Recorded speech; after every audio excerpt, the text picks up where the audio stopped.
প্রিয় শুভাকাঙ্ক্ষীগণ, আমরা প্রায়শই ফোন পাই, বিভিন্ন মানুষ আমাদের কাছে অনুরোধ করে, মিল্টন ভাই আমার বৃদ্ধ প্রিয়জনকে আপনার কাছে রাখেন, আমরা প্রয়োজনে কিছু অর্থ আপনাকে সাহায্য করি।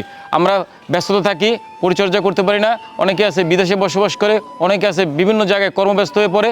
সেই জায়গাটাতে অনেক হৃদয়বান শুভাকাঙ্ক্ষীরা যাদের আমাদের অর্থ দিয়ে সাহায্য করে, তারাও অনুরোধ করে, মিল্টন ভাই আপনার কাছে আমার একজন বৃদ্ধ প্রিয়জনকে রাখতে পারবেন কি না। আমরা প্রায়শই না বলি, কারণটা হলো আমরা যেহেতু মানুষের কাছ থেকে টাকা পয়সা চেয়ে এই আশ্রম চালাই, সেজন্য আমরা চাইলেও অর্থের বিনিময়ে কাউকে আশ্রয় দিতে পারি না। তবে বর্তমান পরিস্থিতিতে আমাদের চাইল্ড এন্ড ওল্ড স্কেয়ারে যে বৃদ্ধ বাবা মারা আছে, 201 বৃদ্ধ বাবা মা, প্রতিবন্ধী শিশু এবং মানসিক ভারসাম্যহীন পাগলি বোনেরা আছে, তাদের খরচ বহন করা আমাদের কষ্টসাধ্য হয়ে গেছে। আমরা চাচ্ছি আমরা কিছু শুভাকাঙ্ক্ষীদের প্রিয়জনদের আশ্রয় দেব অর্থের বিনিময়ে। সেই অর্থটা আমি বলবো যে ঢাকার শহরে এখন যে দ্রব্যমূল্যের ঊর্ধ্বগতি, সব মিলে ওষুধপত্র সব মিলে পরিচর্যা খরচ মিলে বিশাল অঙ্ক দাঁড়াবে। আমরা অত ওইটা চাচ্ছি না। আমরা একজন বৃদ্ধ প্রিয়জন, একজন বৃদ্ধ মা, একজন বৃদ্ধ পিতাকে পরিচর্যা করব, শুধুমাত্র নার্সিং কেয়ারটা দেবো, আমাদের এখানে রাখবো, তাকে সুন্দর করে গোসল করানো, খাওয়াই দেওয়া, পায়খানা পোশাক পরিষ্কার করা, যারা চলাচলে অক্ষম তাদেরকে পরিচর্যা করে সুস্থ স্বাভাবিক জীবনে ফিরে আনার জন্য আমরা মাসে 12,500 টাকা, এবং যারা একদম বিছানায় পড়ে থাকবে, পায়খানা পোশাক বিছানায় করবে, যারা নিজেদের শরীর উঠাতে একদম অক্ষম, তাদের জন্য 18,500 টাকায় দুইটা প্যাকেজে আমরা বৃদ্ধ প্রিয়জনকে আশ্রয় দিতে চাচ্ছি। আমাদের আসন সংখ্যা খুবই সীমিত, আমাদের আসন সংখ্যা মাত্র 20টা। এই 20 জন শুভাকাঙ্ক্ষীদের আশ্রয় দিয়ে বা তাদেরকে পরিচর্যা করে যত্ন করে যে লভ্যাংশটা হবে, সেই লভ্যাংশের মাধ্যমে আমার আশ্রয়ে থাকা 200 বৃদ্ধ বাবাদের খরচ বহন করার চেষ্টা করা হবে। আপনাদের বলে রাখতে চাই, আমরা কোনো বৃদ্ধাশ্রম করার উৎসাহিত করতেছি না, বৃদ্ধাশ্রমের প্রমোশন করতেছি না।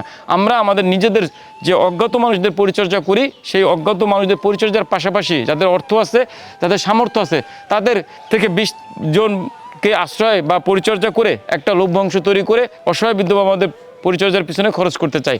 প্রিয় শুভাকাঙ্ক্ষীগণ, আপনার ব্যস্ততা আছে, আপনার অনেক বৃদ্ধ বাবা মা আছে যাদের সন্তান নাই, সন্তান হয় নাই, অনেকে আছে বিয়ে করে নাই, আত্মীয় স্বজনের বোঝা হয়ে গেছে, অনেকে আছে মেয়ে আছে, মেয়েরা বিয়ের পরে শ্বশুরবাড়িতে চলে গেছে, বাবাকে বা মাকে দেখার মতো সামর্থ্য রাখে না বা সাহায্য করতে পারে না।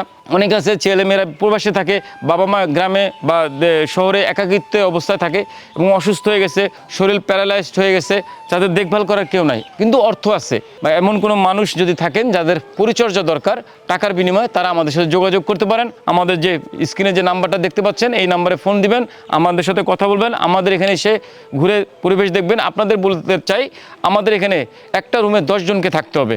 আমরা এক এক রুমে 10 জনকে রাখবো।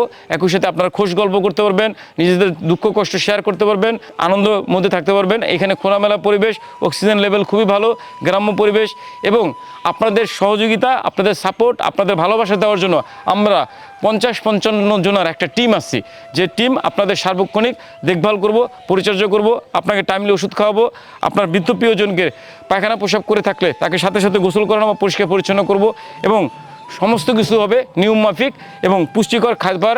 সর্বোপরি বলতে চাই, ভালো থাকার নিশ্চয়তা দিয়ে আমরা 20 জন অসুস্থ বৃদ্ধ প্রিয়জনকে পরিচর্যা করতে চাই।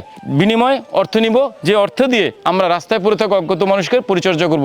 প্রিয় শুভাকাঙ্ক্ষীগণ, এমন কোনো যদি শুভাকাঙ্ক্ষী থাকেন যে আপনার প্রিয়জনকে নিয়ে আপনি বিপদগ্রস্ত, বা আপনার প্রিয়জনকে আপনার পরিবারে আত্মীয় স্বজন দেখভাল করতে পারে না, এমন কেউ থাকলে আমাদের সাথে যোগাযোগ করবেন। সবাই ভালো থাকবেন। আল্লাহ হাফেজ।